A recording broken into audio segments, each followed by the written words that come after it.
उम्मीदवार रीता बहुगुणा जोशी दोबारा लखनऊ से मैदान में है अपनी जीत को लेकर और आज के मतदान को लेकर क्या कहना है उनका, आइए सुन लेते हैं। बहुत परिश्रम हुआ है और मुझे लगता है कि अब वो दिन आ गया जब हम लोग इम्तिहान देने आए हैं और जनता हमारी जज है, तो बहुत इंटरेस्टिंग है। चुनाव यहाँ का बड़ा दिलचस्प है और लखनऊ ने हमेशा लोगों को काफी सरप्राइज किया है और मुझे पूर्ण विश्वास है कि मेरा तीसरा चुनाव है लखनऊ से और एक बार मैं विधानसभा में जीती हूँ 22,000 मतों से। मुझे पूरा यकीन है कि जनता मुझे मौका देगी अपने सेवा करने का। क्या आपको लगता है कि चूंकि आप ऑलरेडी विधायक हैं, यहाँ पे बीजेपी के नेशनल प्रेसिडेंट राजनाथ सिंह भी आपके, आप कैसे देखते हैं कितना चुनाव टफ है और ये जो फेज है? देखिए, हर चुनाव चुनौतीपूर्ण होता है। कभी कभी नए लोग पुराने को हरा देते हैं, तो यहाँ तो मैं भी काफी पुरानी हूँ, राजनाथ सिंह जी भी काफी एक मंझे हुए राजनेता हैं। तो पर एक बात तो स्पष्ट है कि यहाँ का चुनाव कांग्रेस और बीजेपी के बीच में है। तीसरी पार्टी जो भी होगी बहुत पीछे जाएगी, तो सीधी टक्कर है, इसलिए बहुत दिलचस्प है और मैं मतदाताओं के विवेक पर यकीन करती हूँ। अच्छा, आप कैसे देखते हैं कि वेव की बात आ रही है, आपको लग रहा है लखनऊ में कोई वेव, लखनऊ में कोई वेव नहीं है, किसी तरह की वेव नहीं है। और अगर आप देखें तो यहाँ पर सिर्फ उम्मीदवार के आधार पर, यहाँ पर जो परफॉर्मेंस उम्मीदवारों का रहा है पिछले दिनों में, उसके ही आधार पर चुनाव में फैसला होगा। लखनऊ कैंट से विधायक भी हैं कांग्रेस पार्टी के और इस बीच हमारे साथ बीजेपी के नेता शायना एनसी भी जुड़ चुके हैं, उनके पास हम चलेंगे। लेकिन उसकी पहले प्रभु आपसे ये सवाल है, अपनी जीत का दावा करती हुई जरूर नजर आ रही हैं रीता बहुगुणा जोशी, लेकिन कितनी बड़ी चुनौती राजनाथ सिंह के सामने वो बन पाएंगी? यूँ कह रहे हैं कि सरप्राइज हमेशा लखनऊ ही देती रही है। मेरे को लगता नहीं कौन सा सरप्राइज दिया है कि अटल बिहारी वाजपेयी इतने साल जीतते रहे वहां पर और उसके बाद अपने लालजी टंडन भी जीते, तो सरप्राइज मेरे को लगता नहीं कौन सा सरप्राइज की वो बात कर रही है। पर तो सवाल ये है कि टक्कर, वो बात ठीक है कि समाजवादी पार्टी या कांग्रेस में है, मेरे को लगता है ये टक्कर बीजेपी और कांग्रेस में टिकर बता रही है। पर मेरे को लगता नहीं है कि राजनाथ सिंह एक सीनियर नेता हैं, पार्टी के प्रेसिडेंट हैं, लखनऊ के निवासी हैं। ये बात ठीक है कि पहली बार बीजेपी ने वहां किसी ठाकुर को खड़ा किया है, तो हो सकता है ब्राह्मण थोड़े बहुत नाराज भी हों, परंतु राजनाथ जी क्योंकि वहां के रहने वाले हैं, उनका सबके साथ मिलाव जुलाव भी है, मुस्लिम में उनकी अच्छी पकड़ है, तो मेरे को लगता है टफ फाइट तो होगी, परंतु राजनाथ जी के लिए जीतना शायद मुश्किल नहीं होगा।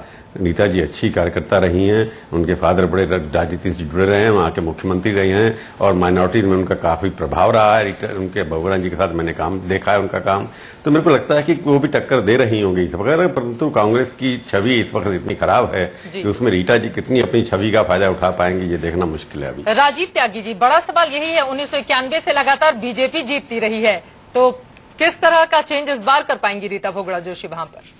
देखिए, मेरा मानना यह है कि भारतीय जनता पार्टी की जो अंतर्कलह है लखनऊ सीट को लेकर के, और मेरे सूत्रों ने मुझे बताया कि लालजी टंडन साहब ने एक विस्परिंग कैंपेन चलाया लखनऊ में कि अगर मोदी को प्राइम मिनिस्टर बनाना तो राजनाथ सिंह को हराना पड़ेगा। तो बेसिकली जो अंतर्कलह है भारतीय जनता पार्टी की, उसका एक लाभ हमें मिल रहा है। दूसरी बात यह है कि रीता बहुगुणा जी जो कैंट से विधायक हैं, उनकी बेदाग छवि और डेवलपमेंट करने की छवि है, और जो प्रभु चावला साहब ने भी कहा कि उनके फादर की वोटों का भी निश्चित रूप से उनको फायदा मिलेगा और माइनॉरिटीज में उनका एक बहुत बड़ी पकड़ रही थी। तो इन सब चीजों को देखते हुए निश्चित रूप से रीता बहुगुणा एक बड़ा उलटफेर करने जा रही है लखनऊ सीट पर। बिल्कुल बड़ा उलटफेर करनी जा रही है। लेकिन शायना, ये कहावत तो लगातार चल ही रही है लखनऊ में कि नरेंद्र मोदी को पीएम बनाना है तो राजनाथ सिंह को हराना है, इस पर आप क्या कहेंगी?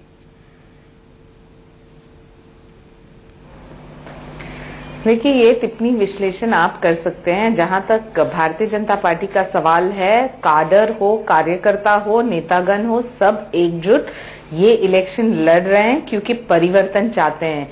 यूपी में जो लॉ एंड ऑर्डर की सिचुएशन है, जहां आपके पास कौन से ऑप्शंस है, एक तरफ है भ्रष्ट कांग्रेस सरकार जिन्होंने कुछ नहीं किया है, वहां दूसरे तरफ है रीजनल पार्टीज जैसे समाजवादी पार्टी, जहां मुलायम सिंह ने अपने जो बयान दिए हैं उसके ऊपर तो बहुत बड़े प्रश्न चिन्ह उठते हैं। बीएसपी, जहां हमने देखा है कि मायावती के वक्त में भी कोई डेवलपमेंट नहीं हुआ, तो पर्याय क्या है लोगों के पास? लोग चाहते हैं कि आज स्थिर सरकार बने, प्रगति हो और नेतृत्व। और राजनाथ सिंह जी बेदाग नेता हैं। जो कांग्रेस के प्रवक्ता कह रहे थे रीटा बहुगुणा जोशी के ऊपर, राजनाथ जी ने जो अपनी राजनीतिक करियर में कोई भी कंट्रोवर्सी में न फंसते हुए सिर्फ लोगों के साथ संपर्क रखते हुए अच्छा काम किया है।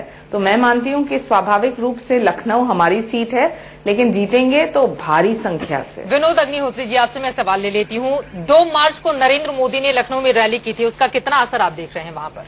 नहीं, देखिए, नरेंद्र मोदी का असर तो उत्तर प्रदेश में है, मैं इसको नहीं कह सकता उत्तर प्रदेश में असर नहीं है। दूसरी बात ये, वो प्रभु की बात से मैं सहमत हूं कि लखनऊ 1991 से लगातार अटल जी वहां जीते रहे, उसके बाद टंडन जी जीते। लेकिन एक बात यह, रीता बहुगुणा वहां स्थानीय कैंडिडेट हैं और उन्होंने मेहनत बहुत की है। और पिछला चुनाव वो देर से उनका टिकट उम्मीदवारी अनाउंस हुई थी 2009 में, फिर भी वो बहुत कम वोटों के अंतर से हारी थी। उम्मीद ऐसी नहीं थी, 40,000, हाँ, कुछ 40,000 कुछ वोटों से, जबकि हम लोग सोच रहे थे कि मुकाबला अखिलेश दास और टंडन जी का होगा। अखिलेश दास जो है काफी पीछे चले गए थे। लेकिन राजनाथ सिंह का जो कद है, क्योंकि भारतीय जनता पार्टी के राष्ट्रीय अध्यक्ष हैं वो और उत्तर प्रदेश के मुख्यमंत्री रहे हैं, तो ये कहना कि राजनाथ सिंह हार जाएंगे यार, ये तो मुझे थोड़ा सा ज्यादा अतिशयोक्ति लगती है। लेकिन चुनाव बहुत कांटे का हुआ है, मुकाबला हो रहा है और बहुत ही दिलचस्प हो रहा है। और जावेद जाफरी भी के वहां आ जाने से एक और फैक्टर ये हो गया है कि जो मुस्लिम वोट है, मुस्लिमों में खासकर शिया, क्योंकि जावेद जाफरी शिया है और शियाओं का एक बड़ा तबका भाजपा को समर्थन देता रहा है, वाजपेयी जी को और टंडन जी की वजह से। तो अगर उसमें कुछ सेंध लगी तो थोड़ा सा असर उसमें पड़ सकता है। विनोद जी जो बात कह रहे हैं, पार्टी ने भी तो उनका साथ दिया, अपना महत्वपूर्ण उम्मीदवार हटा करके। समाजवादी पार्टी ने अशोक वाजपेयी को विड्रॉ किया, मुलायम सिंह जो कि पिछले 2 साल से मेहनत कर रहे थे और स्थानीय हैं, हरदोई के हैं, तो उसका वाजपेयी भी थे, तो उसका लाभ भी राजनाथ सिंह को मिलेगा। इसलिए कई समीकरण राजनाथ सिंह के पक्ष में जा रहे हैं। बिल्कुल। प्रभु चावला जी, एक और सवाल है। शिया जिसका जिक्र कर रहे थे, तकरीबन 18% हैं और 16% वहां पर ब्राह्मण हैं और मुस्लिमों को लुभाने के लिए पूरी कोई भी कोर कसर नहीं छोड़ी है राजनाथ सिंह ने। कभी टोपी पहनी, कभी मुस्लिम धर्मगुरुओं से जाकर मुलाकात की। उसका कितना फर्क पड़ेगा राजनाथ सिंह को? क्या आपको लगता है कि समर्थन मिलेगा मुस्लिमों का? ये फर्क नहीं, राजनाथ सिंह जी वहां मुख्यमंत्री भी रहे हैं, काफी दिन से वहां रह रहे हैं, पार्टी के अध्यक्ष हैं, एजुकेशन मिनिस्टर रहे उस वक्त, काफी पुराने वहां पर एक्टिव हैं। शियाओं की जो बात हो रही है कि जाफरी जाकर के वो शिया मुसलमान हैं, परंतु इस बार अगर आपने इंटरव्यू देखे होंगे शिया नेताओं को, वो मोदी जी से कुछ उनको परेशानी है कि हम बीजेपी को, राजनाथ जी को वोट दे सकते हैं, परंतु मोदी जी की वजह से उनको शायद ना वोट दें। इसलिए उनको लगता है कि जितने भी शिया कैंडिडेट वहां पर खड़े हुए, अगर मुसलमान जो शिया मुसलमान है उनका वोट नहीं जाता बीजेपी को, जाफरी से जाने से उनको राजनाथ जी को उल्टा फायदा ही होगा, क्योंकि वो समाजवादी पार्टी के पास जा सकता था। और ये बात समझने वाली बात ही है, अभिषेक मिश्रा काफी स्ट्रांग कैंडिडेट हैं। शायद ये हो सकता है कि मुलायम सिंह जी ने उनको इसलिए खड़ा किया है कि अगर मुस्लिम वोट फिर से वापस समाजवादी पार्टी के पास आ रहे हैं तो कांग्रेस की जीत होना बहुत मुश्किल हो जाएगी। इसलिए वो समाजवादी, जब मुस्लिम अगर प्रेफर करेंगे तो वो टेस्टेड मुलायम सिंह जी को टेस्ट करेंगे, ना कि कांग्रेस को। इसलिए नुकसान दोनों तरफ से कांग्रेस को होगा।